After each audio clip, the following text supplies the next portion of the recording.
इस वक्त हम रूपनगर आप शंभू मंदिर की मेन एंट्री जो मेन गेट है उसके बिल्कुल पास खड़े हैं। यहाँ भी एक ज़ोरदार धमाका सुनने को मिला है और ये उसके अवशेष हैं जो यहाँ पर ब्लास्ट हुआ है। ये तस्वीरें आप देख रहे हो आप शंभू मंदिर मेन गेट का जो एंट्री है सड़क पे ही, ये उसकी तस्वीरें हैं।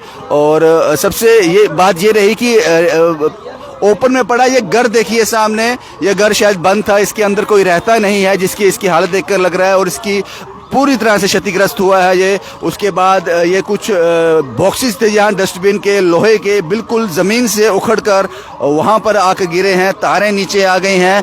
और जाहिर सी बात है रिहायशी इलाका नहीं था। हमने आपको बताया था कि जानीपुर के आसपास कहीं ये हुआ है। तो ये मैं आपको बता दूं कि आप शंभू मंदिर की जो मेन गेट है, मेन एंट्री है सड़क से, ये उसकी तस्वीरें हैं जो हम आपके साथ साझा कर रहे हैं। और ये कब हुआ ये सब तस्वीरें हम आपके साथ ज़रूर साझा करेंगे कि लोगों में दहशत ज़रूर है, एक डर का माहौल ज़रूर है। जिस तरह से पाकिस्तान लगातार इस तरह की जो हरकतें जो है वो कर रहा है।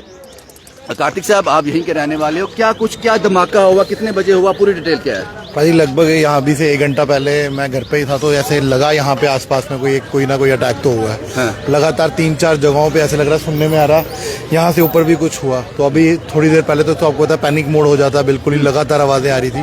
तो अब जब हम निकले हैं तो सोशल मीडिया के माध्यम से ही पता लगा है कि यहाँ पे कोई ना कोई मिसाइल हिट हुआ है जो ये इतना डैमेज आप देख रहे हो। अमित जी आप भी यहाँ पहुँचे हो, क्या कुछ यहाँ पे जानकारी है? ये मेरे मामा जी का ही मकान है। अच्छा। ये बेसिकली कायराना हरकत है। ये सुबह ड्रोन फेंका है इन्होंने, बहुत जगह खबर आ रही है, लेकिन मैक्सिमम आपने देखा हमारे डिफेंस सिस्टम में हवा में उड़ा दिए। तो ये ड्रोन हुआ, कोई नुकसान नहीं हुआ, कोई जानी मान का नुकसान नहीं हुआ। ये ड्रोन इन्होंने फेंका, ये तारे वगैरह टूटी हैं, पेड़ वगैरह टूटा है, कोई ज़्यादा नुकसान नहीं हुआ। लेकिन मैं आपको एक चीज़ बता दूँ कि जो पाकिस्तान कायराना हरकतें कर रहा है, आप यकीन मानिए आने वाले कल में 1 आध दिन में ही पीओके और लाहौर हमारे कब्जे में होगा। एब्सोल्युटली अमित जी, ये उसके अवशेष हैं जो यहाँ पर ये मटेरियल यहाँ को देखने को मिला। बहुत हैवी होता है ये, इसका एक छोटा सा टुकड़ा है लेकिन बहुत ज़्यादा हैवी है ये। तो आप अंदाज़ा लगा लें कि ये पूरा जब जिंदा होता होगा तो किस तरह से अटैक करता होगा, किस तरह की तस्वीरें वो रहती होंगी। लेकिन इस घर को क्षतिग्रस्त जरूर हुआ है, लेकिन यहाँ कोई रहता नहीं था। और ये थोड़ा खुला। क्या नाम है आपका सर? मेरा नाम संजीव बताएंगे हम इसके हादसे के बारे में? ये हादसा सुबह 6 बजे के लगभग हुआ है। उससे पहले छोटे छोटे बम चल रहे थे, हम जाग गए थे। लेकिन जब ये बहुत ज्यादा जबरदस्त ब्लास्ट हुआ, ऐसे लगा कि मेरे छत के ऊपर ही आके पड़ा। तो मैं बाहर आया छत पे आके मैंने देखा। जब मैंने छत पे देखा तो धुआं निकलने की आवाज आ रही थी।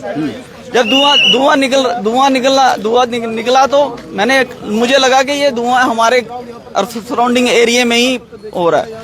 तो ये जो मकान पे जो मिसाइल गिरी है उसके मिसाइल के टुकड़े गिरे हैं। अब ये मिसाइल है, ड्रोन है, ये तो अब इन्वेस्टिगेशन पुलिस करेगी, उससे पता चलेगा। रिहायशी इलाका होता मुश्किल हो जाती है। हाँ बिल्कुल रिहायशी इलाका है, ये रिहायशी इलाका है ये। लेकिन ये रिहायशी इलाका सेक्टर नंबर 1 मकान नंबर 1 है। ये रूपनगर का सेक्टर नंबर 1 मकान नंबर 1 है। मकान है सारे, इनके पीछे मकान है जी। ये सपोलिया साहब का मकान हो गया इसका मतलब? हाँ, ये बचाव हो गया क्योंकि ये मकान पुराना था। ये इन्होंने ये खाली था, बेच के चले गए हैं श्रीनगर में जिनका मकान था। इनके साथ वाला मकान है, ये घर है, ये पीछे देख लीजिए, ये घर है सारा, यहाँ रिहायशी मकान है। तो यहाँ पे लोग रहते हैं, बच्चे रहते हैं। शुक्रिया बाजी, शुक्रिया हमें जानकारी देने के लिए। किसी को चोट लगने की नहीं है, लेकिन जमीन से लोहा निकलकर बाहर आ गया। ये जो रॉड आप देख रहे हो, इन्हीं पर ये तारें स्टैंड करती थी, ये वायर स्टैंड करती थी, सब कुछ नीचे आ गया। ये उसकी तस्वीरें हैं जो मैं आपके साथ साझा कर रहा हूँ।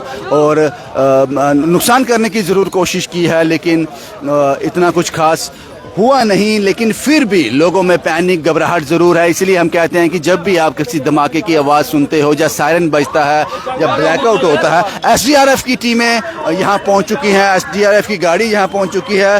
और सर क्या प्रक्रिया रहेगी एसडीआरएफ के द्वारा अभी? सर किस तरह से काम करेगी एसडीआरएफ? जो तस्वीरें आप देख रहे हो, देखो यहाँ पर कैजुअलिटी तो कोई हुई नहीं है। बाकी जो यहाँ पर टीम हमारी आ गई है, अगर कोई ऐसी होता है तो हम पूरा। क्या रोल रहता है आपका? कोई किसी को चोट लग जाए? हाँ, चोट लग जाए, कुछ भी हो जाए, जैसे डिजास्टर में कोई चीज़ जख्मी हो जाते हैं लोग, तो उनको निकालने के लिए हम तैयार रहते हैं। शुक्रिया बाजी, आप Thank इस you. मुश्किल घड़ी में देश के साथ खड़े हो। एसडीआरएफ की टीमें, पुलिस की टीमें यहाँ पहुँच चुकी हैं। इससे पहले की मैंने आपको तस्वीरें रिहाड़ी कॉलोनी की दिखाई थी, वहाँ कई मकान क्षतिग्रस्त हुए हैं, कई गाड़ियाँ क्षतिग्रस्त हुई हैं। और ये दूसरी तस्वीरें आप शंभू मंदिर का जो रास्ता है, मेन गेट है, ये उसकी तस्वीरें मैंने आपके साथ साझा की। और ये सब कुछ सुबह 5 से 6 के बीच हुआ है, ये सब कुछ सुबह 5 से 6 के बीच हुआ है। ये उसी की तस्वीरें मैं आपके साथ साझा कर रहा हूँ। और इतनी जल्दी हम स्पॉट पे पहुंचे हैं कि पगड़ी बांधने का टाइम भी नहीं था, तो हमने सोचा कि खबर जो है वो आप तक पहुंचाना बहुत ज़रूरी है, इसलिए सारी तस्वीरें हम आपके साथ साझा कर रहे हैं। और अभी जो खबरें आ रही है नगरोटा से खबरें आ रही हैं, लगातार कॉल्स आ रहे हैं कि वहाँ भी कुछ इस तरह की चीज़ें सामने आई हैं। पिंडी, अखनूर, वहाँ के लोग, बॉर्डर बेल्ट के लोग, सैल्यूट है आप लोगों को, जिस तरह से आप लोग देश का नाक, कान, आंख बने हुए हो और कंधे से कंधा मिलाकर सहना। सारी रात अखनूर के लोग, पिंडी के लोग, नगरोटा के लोग, बॉर्डर एरिया के लोग सोए नहीं हैं। आप सबको सैल्यूट है। शुभम कुमार के साथ Ravindra Singh, the state sentinel के लिए।